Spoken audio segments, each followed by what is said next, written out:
Hello everyone and welcome back to a brand new video on the channel and a brand new league on GP Bikes. Now, for the long time viewers, some of you know I did a league over the last 6 months or so on a older Superbike pack on a USA league, basically just USA tracks. But now we have a European league made by the same crowd and we have more modern Superbikes. So we have a 2022 Superbike pack. So we have the V4, the Blade that I'll be on with my teammate, the ZX10, the R1 and the BMW as well. So a nice kind of variety of bikes and stuff, but this is a slightly different format. Of course, it's a European one, so it's across multiple different countries this time, not just USA. And there will be 2 races per round and there will be 5 rounds. So over 7 weeks I believe there's 5 rounds, 2 races per round, like I said. This is the suit and livery I was running for round 1. The very famous Nastro Zorro livery is what we're planning to run for the rest of the season, but we just didn't have time to get the full livery. The leathers and the helmets all done. So for round 2, which I believe is Vallelunga in Italy, we should have the bike fully kitted out and looking swell. But anyway, this kind of testing pre-season livery looks really good. I love the look of the Dainese suit. It really suits this bike and the model and stuff, and just overall looks really cool and retro. But pretty hyped again to be back on GP Bikes playing competitively and in the league once again. Pretty much one of the favourite things for me to do is to be kind of league racing and doing some sort of competition racing, and GP Bikes is just so enjoyable for that. So I'm hoping for a good league. Now, last league it was quite tough for me. I think I ended up on a pretty poor Kawasaki. This time around I believe the Honda is one of the better bikes. There was a recent patch to this mod and it's actually brought the Honda right up the grid. It was actually one of the worst bikes for a while, and just did a bit of testing before the league started and really gelled with the Honda. Felt great on it, which is kind of a worry because of how the bike felt previously. It was kind of like some tracks like Sepang and Silverstone where you have nice wide open track, kind of high speed corners. It felt good. Then you go to a Jerez or a Donington Park, somewhere like that, where it's a bit smaller and tighter. The bike just felt terrible. So I was a bit kind of skeptical. But I've made the decision to go with it and hopefully it won't bite me in the ass. But we're going to jump over now to my qualifying lap. So we come up to start our fastest lap of the session. Currently we have a 35.9. We're in P2 with that. Benjamin on the R1 is top. Just have a rider coming out of the pits at the same time we're coming, but in fairness he has a quick look, rolls off and doesn't really contest us into the brake zone, thankfully. So we're slightly under as we come down into turn 2 now. Critical here, you really open this up to get the run up the straight here. It's so long that you really need to prioritize your exit and get as much speed as you can up here. You're hitting pretty much 200 miles an hour as you get on the brakes and on the anchors for this. You can see 199 I hit this time, slanging out the leg, back shift, and then a bike flies up my inside. I'm not really sure what he was trying or what he did. Thankfully he didn't hit me because this turns out to be my fastest lap. I actually remember this at the time when playing. I was like, Jesus, it'll be fine now if this is my fastest lap, and some guy just absolutely sends it up the inside of me into the hairpin. But that was a big fear for everyone coming into this session. It was that the hairpin was going to be a nightmare for people making mistakes, and it does turn out in both races there is incidents there, so we'll get that later. But for now, it's not been anything special. Halfway around we're just kind of in touch with my previous lap. So a mid 35 to low 35 was the goal for me. A 35.5 or below was basically the goal coming in. And again, we're coming in now to the Sachs corner into the last sector, and we're still pretty much bang on. There's not much time found yet, so overall it's not been an amazing lap. But we have a couple of corners to go and we're hoping to make up a bit of time. We find about a 10.5 in that corner there. We're going to this last double right, really easy that corner, especially the second last corner to lose the front. Up to the line. And we end up going P3, and unfortunately somebody had joined and taken my number, so we're actually number 12, which is a bit confusing for others on track, but it is now about a 34.5, which is a ridiculous time around here, who is on pole.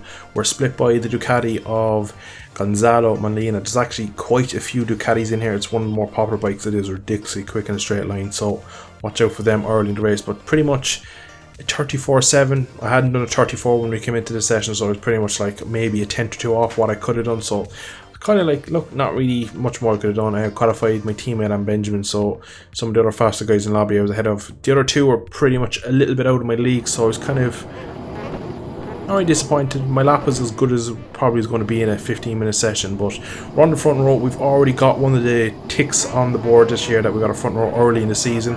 4 red lights. It is critical we get away early because it is a tight, twisty opening couple of corners, and we get a much better launch than the Ducati in P2. I believe Keaty Lamb appears on my right on the BMW. Just squeeze him to turn 1. Nurb is very wide out onto the curb. Has a slight little bobble on the curb exit, so already into P2. We're going to look for a way past him. This Honda is geared really well. I did a lot of work with the gearing so that at the end of the back straight I was getting as much speed. He goes quite deep, so we're going to look for a cutback underneath. He's going to come across us. I've done this to many people in practice and already into lead. This is exactly where you want to be early now. Get away from all the drama. So as we're flying down now to the hairpin on lap 1, 10 laps in 2 races. It's going to be a bit of a long one. Throwing the leg out like Liam has one, trying to block half the track. Norb goes around the outside. We go slightly defensive just to kind of block off anything, and thankfully we've made it through. No collisions. Now there is a green flag, but most people that go through there trigger a green flag and a yellow flag just because they're going so slow. GP Bikes thinks they're crashing. But early on here now, into the lead, up 2 positions on the grid. It can't really get better than this. So it looks like Molina as well, the Ducati rider's either made a mistake or has been knocked off because he's not directly there. He's down in P6 as of right now, so he's lost a good bit of time. So that's already someone that's probably not going to be anytime soon is going to be a threat. So I was pretty much happy to be leading now. Of course Nurb is going to put the pressure on. He is definitely quicker than me, but early laps just going to try and keep it smooth and get a couple of laps under my belt, get the tyres in and kind of get everything settled. So he looks already like he's taking some different lines. Another green flag, I'm not too sure, is down. I can hear him in my headset. He's just to my right as if he was looking for a way through. And once again, he sounds like he's right behind me. So we're going to be absolutely on it if we're going to have any chance of even keeping with him, never mind beating him. So lap 1's done. Decent opening lap. Already pulled the gap, and kind of the rest of the field, the top 3 are pretty much together. Already though, Nurb is not having it. He flies down the inside, a bit loose, a bit wild. Goes a bit wide again, same thing for me. I'm going to just cut back, but he tugs the front. Massive wheelie, bobble, bit over the limit, and just slid out in front of me. So already now the 2 fastest guys in the lobby are gone, and I have the kind of open track that I wanted in front of me. Now my teammate is behind me. He's only 3/10 back. Now he's had some good pace in practice, but he has been a bit off me in most practice, so I was kind of thinking to myself, if I can just get down to my pace, get into the low 36s, bang in and on 35, I should be able to break him. That was the plan anyway, so hopefully for me that's what I can do. But unfortunately, coming into this section here, it's really badly optimized, and you can see I go wide here. A lot of times the frame really dropped, which means the bike was sliding around and just my inputs weren't as smooth, so I end up having a lot of issues through this section here overall. But coming to the end of lap 2, it's me and my teammate with about 2 seconds to the guy in 3rd, so we have a nice little gap. So at this point now in time, we're both kind of just trying to work together, just trying to make a break. We knew Nurb, as soon as he got back on, would be pushing like a bastard to trying to get back with us, and he does really have the pace most times to gain time back on us, so it wasn't really like we're out of the woods yet. He's only down P7. He does say 10 seconds off, but it wouldn't be out of his kind of realm of possibility to put in lap times that could catch us. But we finished lap 2 at 36.5, so nothing really particular special. I think we're just taking a steady first race of the season. You just don't want to make mistakes, and already it looks like we have about 3 or 4 seconds back to P3. So for now, me and Reese, we're just pretty much going to just go like a little train, just keep chewing along, keeping everything in line, keeping everything steady. And I was just going to just turn up the wick. You can see already 7/10 under in the first sector, so I'm on for 35, and this pace in my head would have been enough to break Reese. So at this point in time, I'm thinking I'm probably going to be able to break away from him, but we will see what he can do behind me.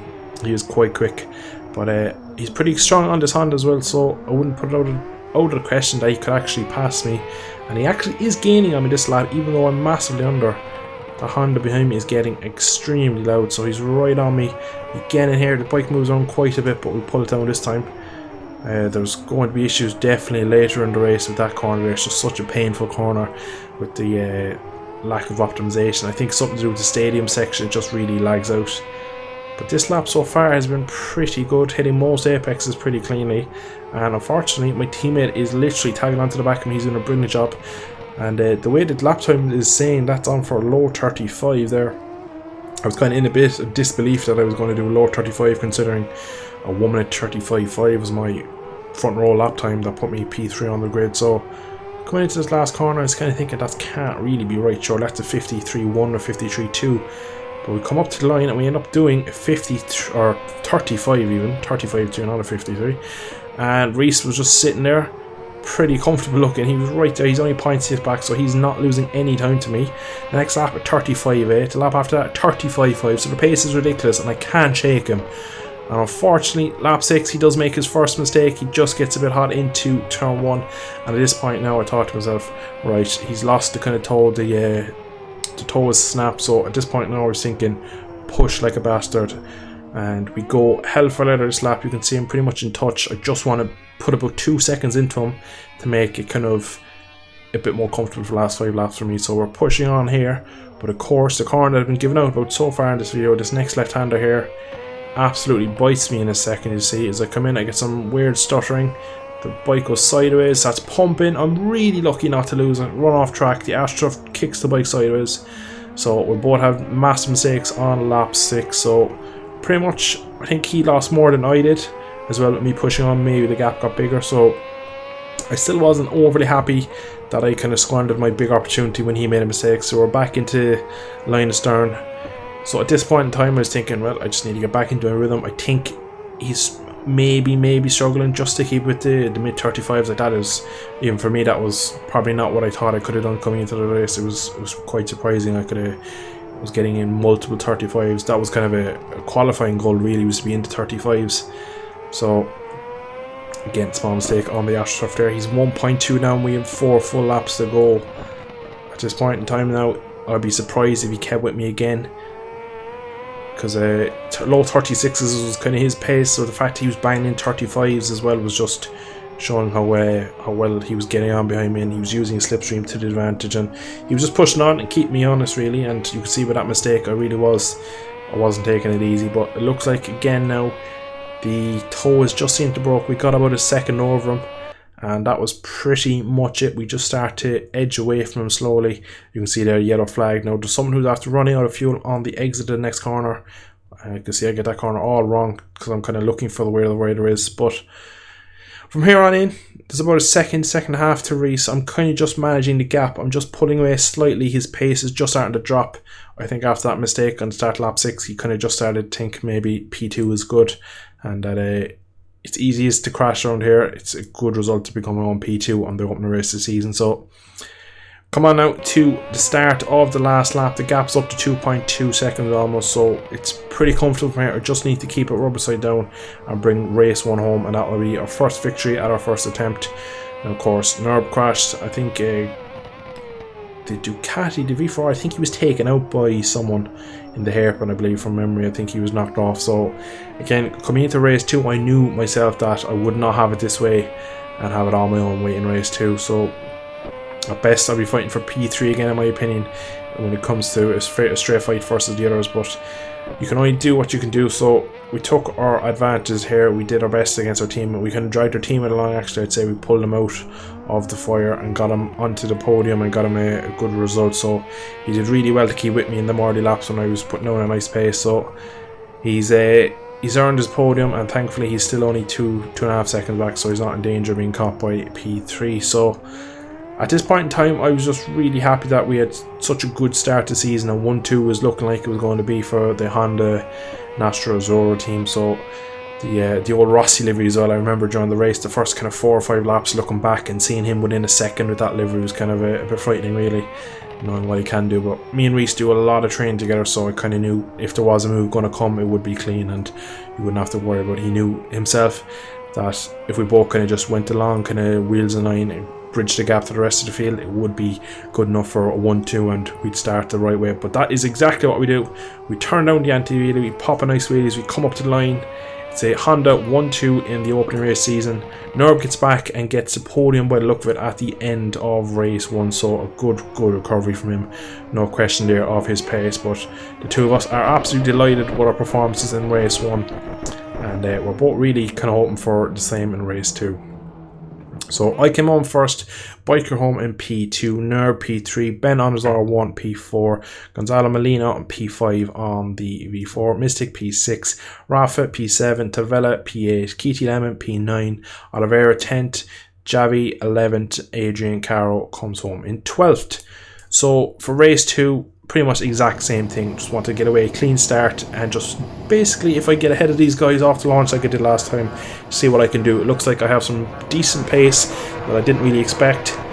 4 red lights, and we are off, but not as good of a launch this time. Benjamin looks like he's jumped to start. He's got such a good start. Now he doesn't, but we again seem to get a run on the Ducati into turn 1. Ben shoving Nurb wide. We're kind of looking at a bit of a run on him, and again we just think better of it, but we then start to release the brake and just slide up the inside because I want to get nice and tight to this curb. And again, Nurb is offline, so that leaves me up into P2. Now, one of the biggest reasons why I didn't pick the R1 is what you're going to see in the next couple of seconds. Mirror signal maneuver, absolutely no hope. But as we come in here, don't brake any later than I normally do, but I think it's the opening lap and the rear just starts to go and pump when we go straight on. At this moment now, I kind of realised that was a big chance because I basically left Nurb and the Ducati of Molina back into first and second, but behind Ben now and my teammate, so I need to get through quickly. Now, Reese brakes slightly early. I'm a bit optimistic. Now, it looks way worse because he picks up because he doesn't want the collision. Now, I do end up throwing my hand up and I apologise. It wasn't a terrible move, but we just both kind of came together at the apex. I do leave him through and that loses us both a bit of time, so unfortunately already it's not a good start like race 1. That is Ben, I believe, on the R1 who's gone massively wide coming into the stadium section. So I looked at already the 2 in qualifying that were quickest have gotten to the head of the field early in race 2. So my worst fears have come upon in this race, but unfortunately Ben, big mistake again. He looks like he was pushing too hard early in this race. As another mistake, he's off track, so that's us up into 3rd and 4th on the Honda. So we're battling again for the podium. So for now, I just needed to get away past Reese. I don't know if he had more pace in the locker or if he could go with these guys, but for now, I just wanted to get a bit of clear track. But it wasn't going to be easy to overtake him, so we're going to just try it again, what we did on Ben, really. Just use the Honda power up the back straight, but he's pretty good in here. Gets a clean run out of here. So, fortunately, I'm just a bit too far back. I'm not really going to close that gap like I did with the R1, so it's your big opportunity in here. Done. As this is your main opportunity to pass. There is other places, but nothing is as easy in here. We get a stop. We do gain a bit of time. You can see the yellow flags there now from when riders are going slow through. Ben again makes a mistake and goes straight on, so he looks like he's either overriding or struggling a lot with his R1. At this point in time now, Reese looks like he had decent pace. I was well under. He wasn't holding me up at all, so I was pretty happy to sit behind him. But it looks like Nurb is already starting to stretch a gap over Molina. I think after his mistake in race 1 for the crash, he's probably not happy with himself. He's probably trying to set the mark now and prove that he's number 1.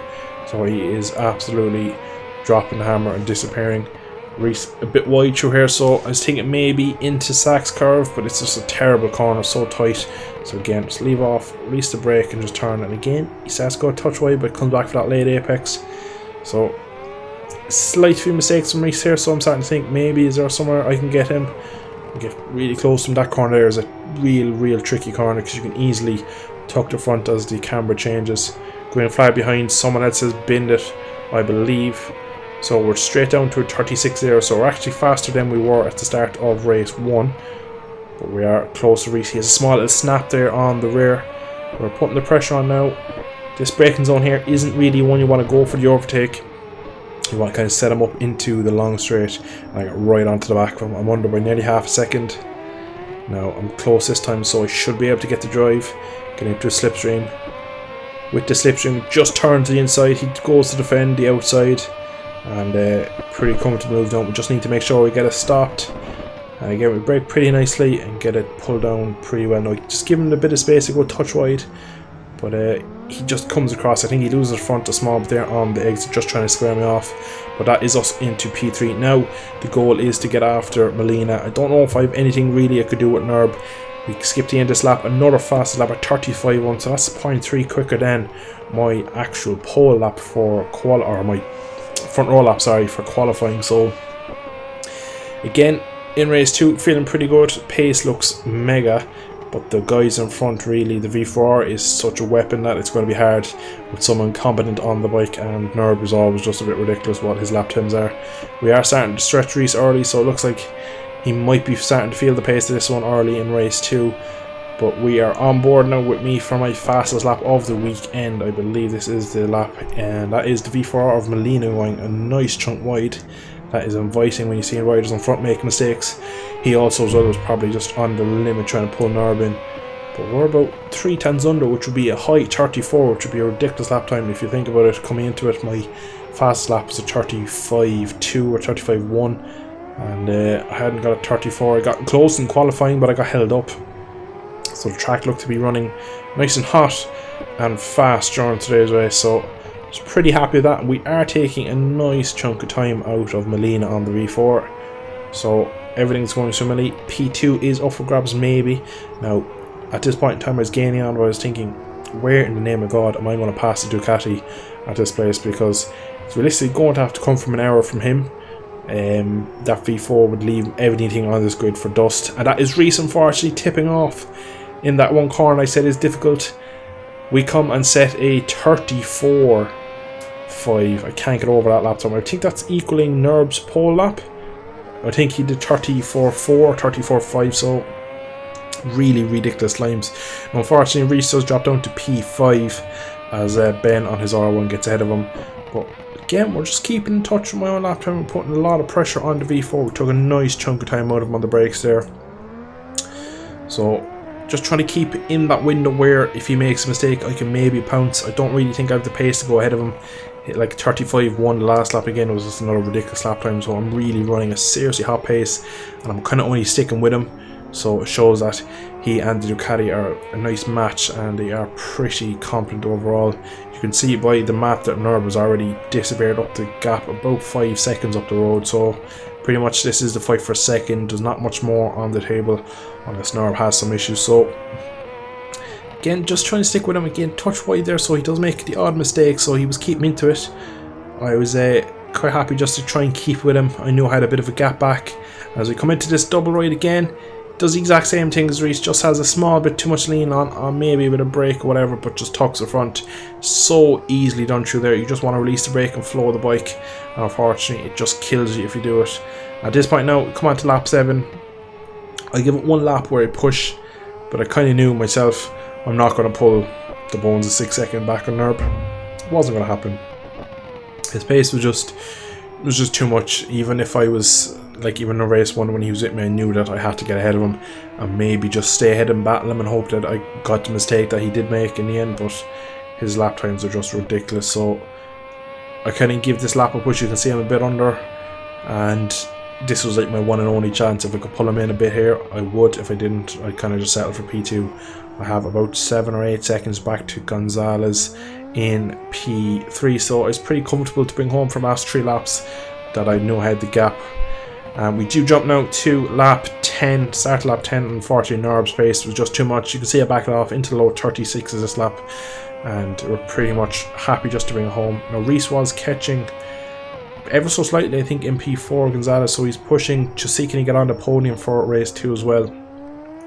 But there's a bit of a gap as we come on to this last lap, but pretty much for me I've done 2 perfect races bar maybe 2 mistakes, 1 in each race. Mistake in here on lap 1 on race 2, and that mistake into the Mercedes corner on race 1. So pretty much this has been a brilliant start to the league for me. It's been more than I could hope for to even win a race. My goal coming into this league in race 1 and 2 in round 1 was just to get a podium really, so I knew the pace would be ridiculous for some of these guys. Now we do have some of the top guys missing, so maybe I was aided in that sense, but still you have to be there and stay on it to kind of win these races, and that's what we did in race 1. Nerb really kind of flexed in race 2 his pace, so I'm still lacking a small bit if I want to beat him outright, but good start. I will lead the championship after round 1 after 1st and 2nd. Nerb gets the 1st and 3rd, so there's only 4 points in it. I think Reese will be in 3rd, so pretty happy with this one really. It's overall it's been there's not been many mistakes. I haven't crashed. That was one of my biggest issues in the USA Super League, was that there was just too many crashes, and unfortunately for me that ruined a lot of good opportunities. So I'm about to show about in the last corner again, turn down the anti-wheelie and a nice wheelie across the line, stand-up wheelie, and that is P2 in race 2. So 1st and 2nd we come away with the overall win in round 1, so you cannot complain. I'm pretty damn happy. and take this farm now into Vallelunga, which is round 2. Track that I don't mind. I actually don't like this track that much, but Nurb from the US of A comes home in P1. I come home in P2. Molina runs off the podium. Unfortunately, Biker did not get him in P4. Keaty Lemon, P5. Benjamin, P6. P7 for Mystic Prune. P8 for Oliveira. Carol comes home P9. Tavella, P10. And rounding out the grid, the Colombian Mikavana, I believe, is on the ZX10, rounding out P11. So, as the championship sits at the moment, I am top with 45 from 50 points in round 1. Nurb is slightly back with 4 points off, so it's going to be tough for me to finish in the top 3. Just some people like the likes of Julex, who's in P21, who wasn't here today. Really quick guys. There's probably some other guys as well in this league and in this championship you can see on screen here that are probably as quick, if not quicker than me. So probably this could be the best result of the season, me this first and second here in Nürburgring, but can only take the results of what you have at today. So I'm pretty happy to come away with a win, especially when the likes of Nurb is in the race. But again, a few missing, so maybe it might be tougher in the future rounds. Right then, that is where I will leave episode 1 and round 1 of the European Superbike League. Now, it'll be about 2 weeks from the day of the release of this video that you will get round 2 from Vallelunga. There is a week break in between. So, I hope you have enjoyed today's episode 1. And yeah, I hope you have enjoyed and look out for more of the series in the coming future. And yeah, thanks for watching. See you in the next one.